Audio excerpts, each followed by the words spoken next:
And Brian, you're a season ticket holder. You're an attorney. What's going to happen? What are you hearing?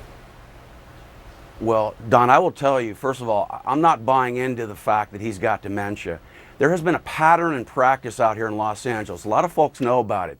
Mr. Sterling has been sued previously for having not rented apartment buildings. He owns a lot of apartment buildings. He's been sued for not renting to blacks and Hispanics. He said openly he doesn't like blacks and Hispanics. So this is bigger than the LA Clippers. This is about human decency and human dignity. I think they have a very good chance of getting out of their contracts. And then what are we left with? The city of Los Angeles won't even have a team left here unless he's removed as the owner. Well, you know, they've got the Lakers, right? So, well, like in I your said, estimation, we won't have a team. We won't have a team in Los Angeles. As a Clippers fan, though he cannot recall anything about the crash. If he is sued and his memory does not come back, would he be able to use a lack of recollection as a defense in court?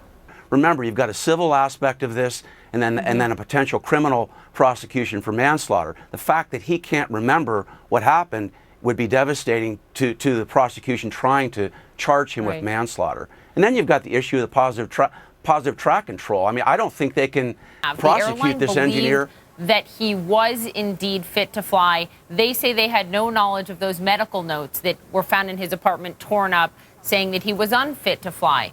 Do you think that Lufthansa faces liability here?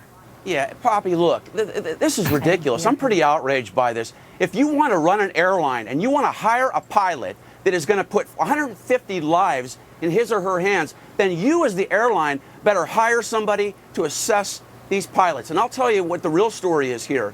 Airlines worldwide don't really want to know what the truth is about their pilots, because if they do find out, that will put them on notice. The mental health aspect of this.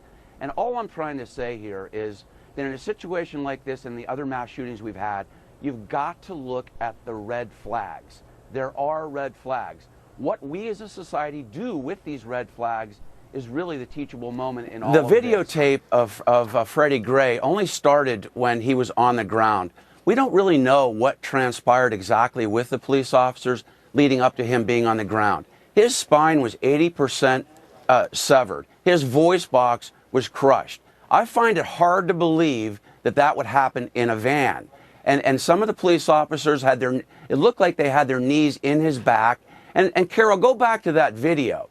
When they picked up Freddie Gray, it looked like he had trouble even walking on his own. They were carrying him, looked like they were throwing a slab of meat into a freezer. So I'm not even sure it happened here, Carol, inside the van. We have flat out, uncontroverted facts that Freddie Gray was physically perfectly fine before he was detained without any probable cause, and 40 minutes later, he had a severed spine and a crushed voice box, and he was only at the hands of police custody. So we already have a lot of questions answered, and it should not take long to indict some or all of these police officers. Well, I'll tell you what's going to be in that report, George. You're going to find 3 vertebrae in the back of Freddie Gray severed. And what that tells me, and I've been in the trenches, by the way, George, for the last 10 years dealing with these cases out here in Southern California. And what that autopsy report's going to tell you is that Freddie Gray could not have sustained